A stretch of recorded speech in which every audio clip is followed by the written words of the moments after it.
PTI का जो सारा नजरिया था वो एक पीस लविंग पार्टी का था। कानून और आइन की बालादस्ती के लिए हमने जद्दोजहद की थी। आज भी पीटीआई का कानून और आइन की बालादस्ती के लिए जद्दोजहद कर रही है। लेकिन जो सबके सामने है, 9 मई के जो वाक़यात हुए इस मुल्क के अंदर, उन्होंने मेरे जैसे तमाम लोगों को शॉक कर दिया कि हमने उन्हीं वर्करों के तहत कानून को नाफिज करने के बजाय कानून अपने हाथ में ले लिया। हमने अपने शुहदा की यादगारों को नहीं छोड़ा, हमने एम आलम के जहाज़ को नहीं छोड़ा। हमने जहाँ जहाँ जिस शहर के अंदर वो जुलूस निकाले गए, उनके टारगेट हमारी आर्म्ड फोर्सेस की तनसीबात थी। मैं नहीं समझता कि ये प्लानिंग के बगैर ये एक पैटर्न हर शहर में फॉलो किया जा सके।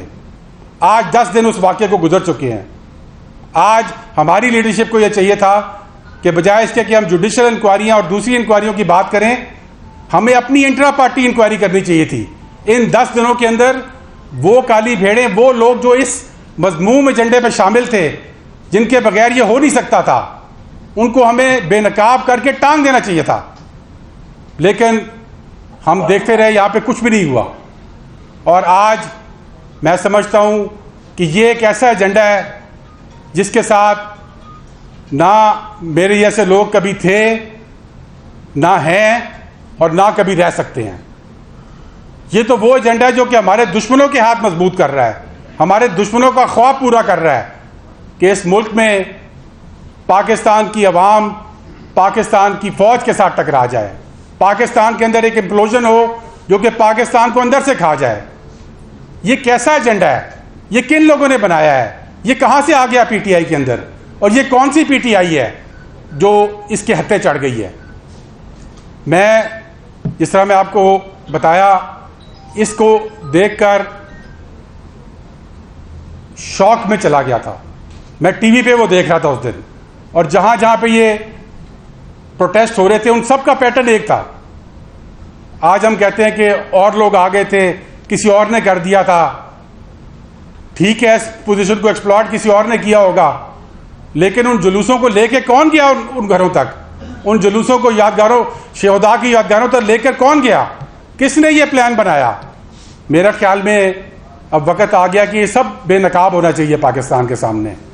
ये पाकिस्तान है तो हम हैं, ये पाकिस्तान है तो इस मुल्क की सियासत है, ये पाकिस्तान है तो इस मुल्क की हमने तरक्की की बात करनी है। और मैं समझता हूं कि एक बहुत हैवी हार्ट के साथ मुझे ये फैसला करना पड़ा कि मैं इस एजेंडे के साथ अब मज़ीद नहीं चल सकता। ये एजेंडा मेरे हाथ में नहीं है, और ये एजेंडा जो लोग भी बना रहे हैं वो इस पार्टी के खैर ख्वाह नहीं है। इस पार्टी को मैं समझता हूं कि एक गहरी खाई के अंदर फेंक के आएंगे।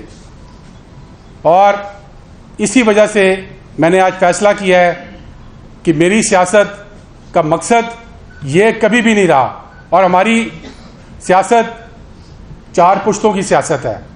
4 पुश्तों से मेरा ख़ानदान सियासत में रहा है और हमेशा दयानतदारी की, शराफत की सियासत की है इस मुल्क के अंदर, और इस मुल्क की सियासी तारीख उस चीज़ की गवाह है।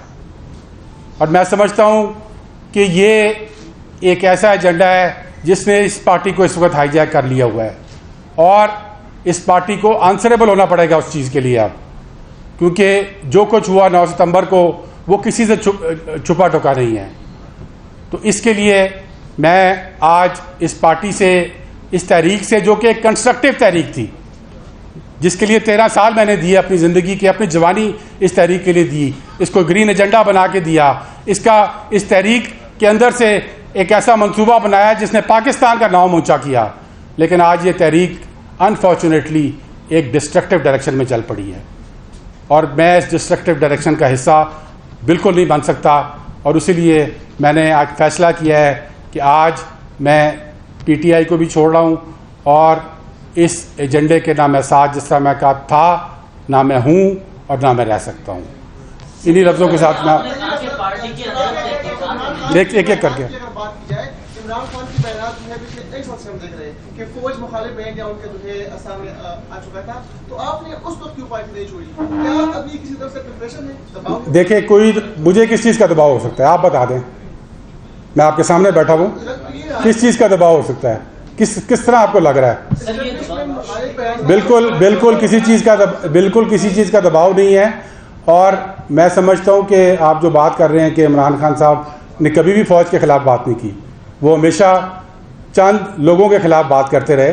और जो हमारा वर्कर जो उस दिन निकला है उसको मैं समझता हूँ कि इसलिए मैंने बात की कि ये इंट्रा पार्टी इन्वेस्टिगेशन 10 दिन के अंदर हो जानी चाहिए थी कि कौन वो लोग थे जिन्होंने वर्करों को लिबर्टी मार्केट से निकाल के हमारे फौजी तनसीबात के घरों तक पहुँचाया। 8-10 किलोमीटर का वो सफ़र है, ऐसी तो मॉब नहीं निकलता। कई प्रोटेस्ट में हम भी रहे हैं, लाहौर में भी रहे हैं। और कौन वो लोग थे जिन्होंने बताया कि लाहौर में भी ये करना है, पेशावर में भी ये करना है, मियाँ वाली में भी ये करना है, कराची में भी ये करना है। ये पाकिस्तान के ना सिर्फ मैं समझता हूँ कि इंटरेस्ट के खिलाफ बल्कि एंटी पाकिस्तान एजेंडा है जिसको फॉलो किया गया 9 मई को। साहब ये फरमाइएगा कि आजकल पाकिस्तान में सियासतदानों के ज़मीर जानने का मौसम है और आप भी उसी सिलसिले में यहाँ तशरीफ लाए हैं और हम आपको कवर करने हाजिर हुए हैं। आप भी तो पार्टी का हिस्सा थे, आपके ऊपर इतनी बड़ी जिम्मेदारी इमरान खान साहब ने डाली, इतना बिलियन सुनामी प्रोग्राम आपको दिया, आप एक इम्पोर्टेंट हैसियत रखते थे। कितनी दफा आपने पार्टी को कहा कि 9 मई की तहकीकात की जाए और वो कौन था जिसने आपसे इख्तलाफ किया? देखें, मैं 9 मई के बाद कोई मैं कोर कमेटी का हिस्सा हूँ PTI की, उसकी कोई मीटिंग नहीं हुई। और मैं कई लोगों से कह चुका था कि जिस दिन वो होगी उस दिन ये बात बरमला मैं कहूँगा। और मैं समझता हूँ कि ये बात पार्टी को खुद सोचनी चाहिए थी। और मैं बिल्कुल पार्टी, और इसलिए मैंने ये बात कई लोगों से की, वो आपको मैं वक्त आने पे बताऊंगा। और ये और भी बहुत सारी बातें बताने वाली, वो सब बताऊंगा इंशाल्लाह। सर, आपने पार्टी सिर्फ सवालों की बुनियाद पे छोड़ी है। आप कह रहे हैं कि इस तरह पार्टी के अंदर से कुछ लोग निकले। आप मुझे बता दें, आप सर क्वेश्चन अगर सुन जी बताएं। आपने सवालात की बुनियाद पर पार्टी छोड़ दी है कि आपके पास ये सबूत हैं आपके PTI इसमें मुलव्वस थी, और दूसरा उसके बाद आपकी पार्टी की तमाम लीडरशिप गिरफ्तार थी। जब गिरफ्तार थी, इजलास नहीं हो सकता था, तो इस हवाले से अगर इजलास बुलाया जाता है, तहकीकात होती है, आप वापस जाएंगे पार्टी में, या ये सिर्फ इल्जामात की नहीं? देखे कोई इल्जामात की बुनियाद नहीं है। हकायक लोगों के सामने हैं, हमारे सामने भी हैं, लोगों के बयानात हैं, कई वो आपके सामने TV पे चल रहे हैं। वो लोग जो हैं वो भी लोग आवाम के सामने हैं। TV पे चल रहा है कि किन लोगों ने लोगों को उकसाया, किन लोगों ने डायरेक्शन दी कि आपने कहाँ जाना है। आपके सामने है वो बात।